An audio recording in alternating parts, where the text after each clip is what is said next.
Multiplying fractions is one of the simplest operations you can do with fractions if you follow this simple procedure. Let's look at this example right here, which is 1/4 times 1/4 equals the numerator of the resulting fraction would be the product of numerators, and the denominator of the resulting fraction would be the product of denominators. So in this example, our numerator would be 1 times 1, which is the product of numerators. And the denominator of the resulting fraction would be 4 times 4, which is the product of denominators, which is equal to 1/16.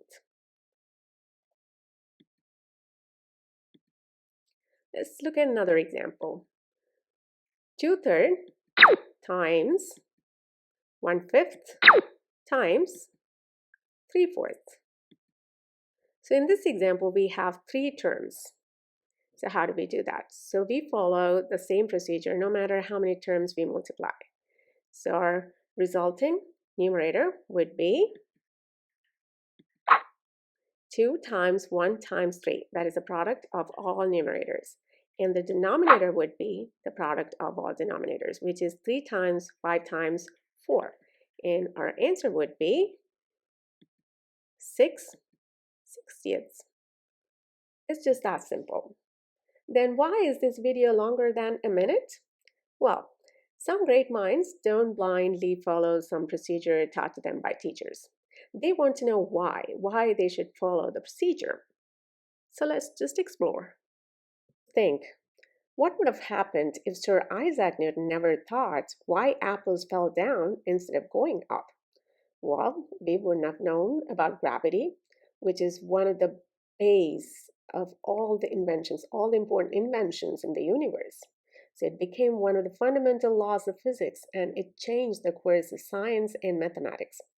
So if you have an investigative mind, you always ask why.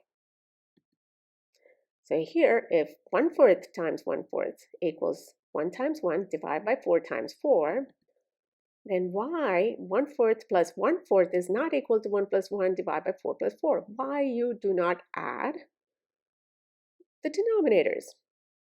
Well, someone says that's the procedure. Well, you don't have to always believe what someone says. You need to know why.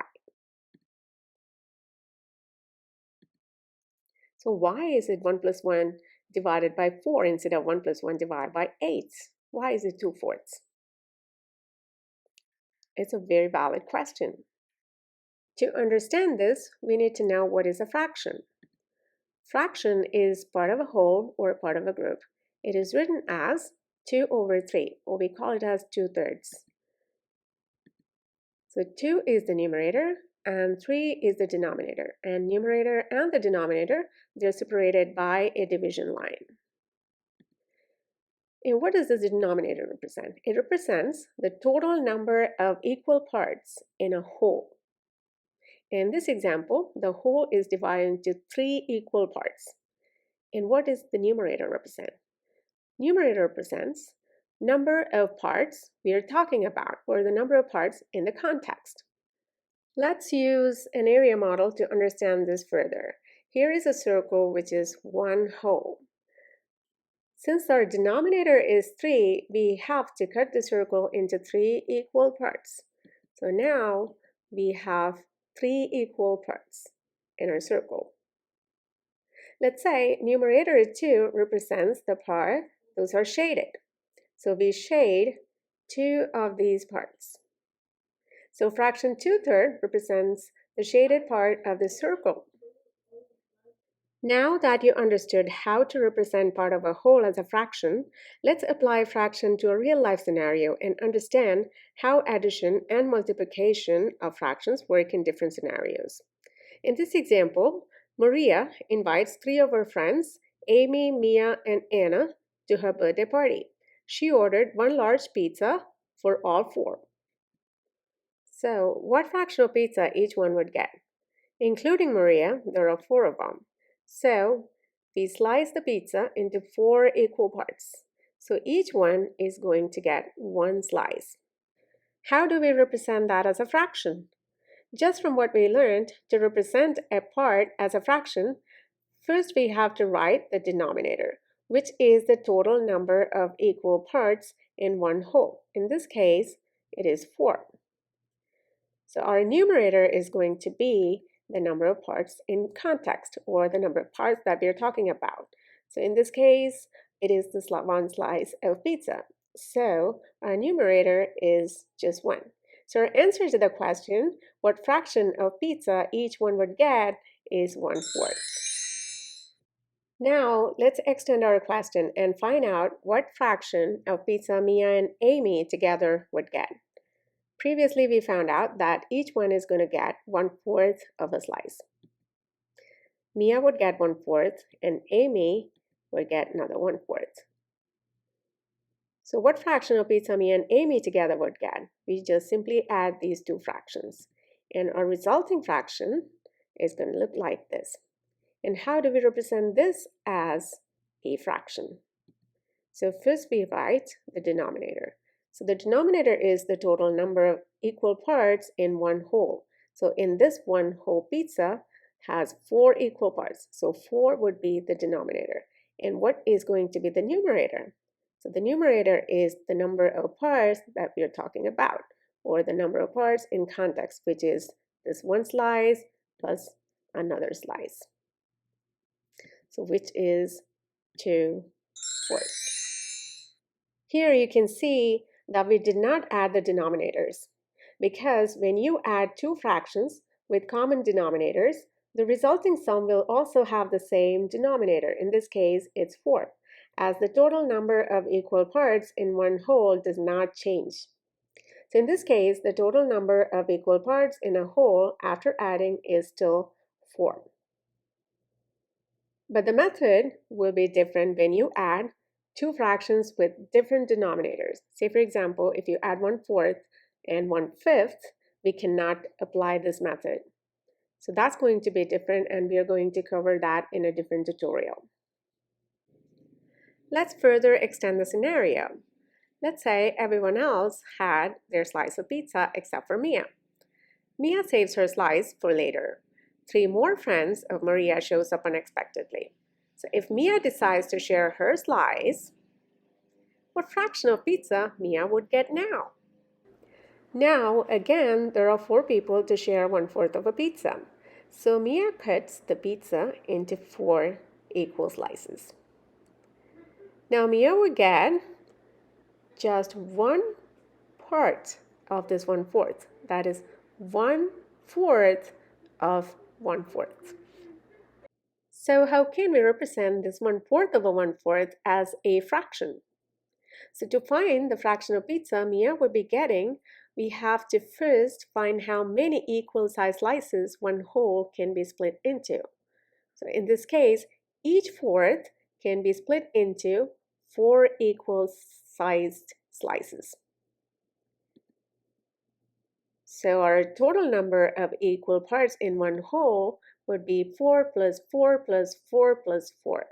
That is 4 times 4, which equals 16. We know that fraction of pizza Mia would have equals 1/4 of 1/4, which is same as 1/4 times 1/4, because in fractions off implies multiplication.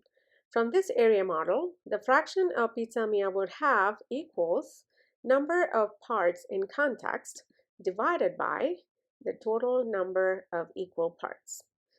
So in this one, we have 16 equal parts, and the number of parts in context, or the part that we are talking about, is 1. So our fraction would be 1/16. Now let's apply the method that we learned about multiplying fractions. That is 1/4 times 1/4 equals, the resulting numerator would be the product of the numerators. And the resulting denominator would be the product of all denominators. That is 1 times 1 divided by 4 times 4, which equals 1/16. So now we know the procedure we use for adding fractions with common denominators and the procedure for multiplying fractions is true. Now, if you do a scientific experiment, you always repeat the experiment before you confirm the hypothesis. So let's be a good scientist and repeat our procedure for another set of fractions before we confirm our hypothesis. Let's say in this example, let's find 2/5 times 1/3, which is same as 2/5 of 1/3. So if we apply the procedure that we use for multiplication of fractions, it would be 2 times 1, that is the product of the numerators, divided by 5 times 3, which is the product of the denominators.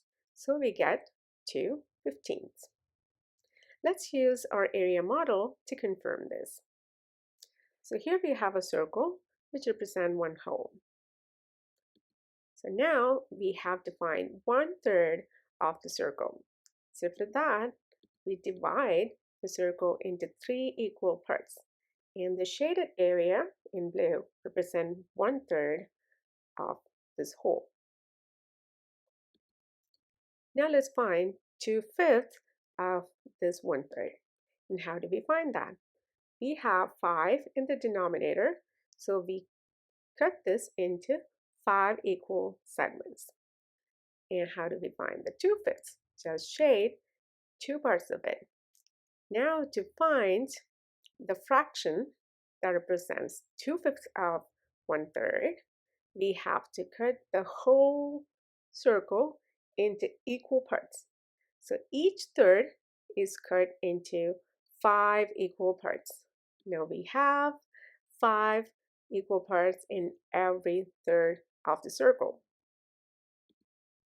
Now to find the fraction that is shaded, we find the total number of equal parts, which is equal to 5 plus 5 plus 5.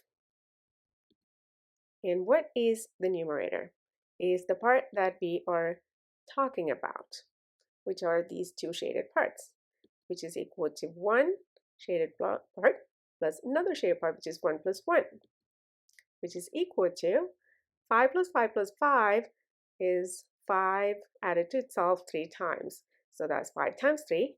And our numerator is 1 plus 1. That is 1 is added to itself 2 times. That's 1 times 2, which is equal to 2/15.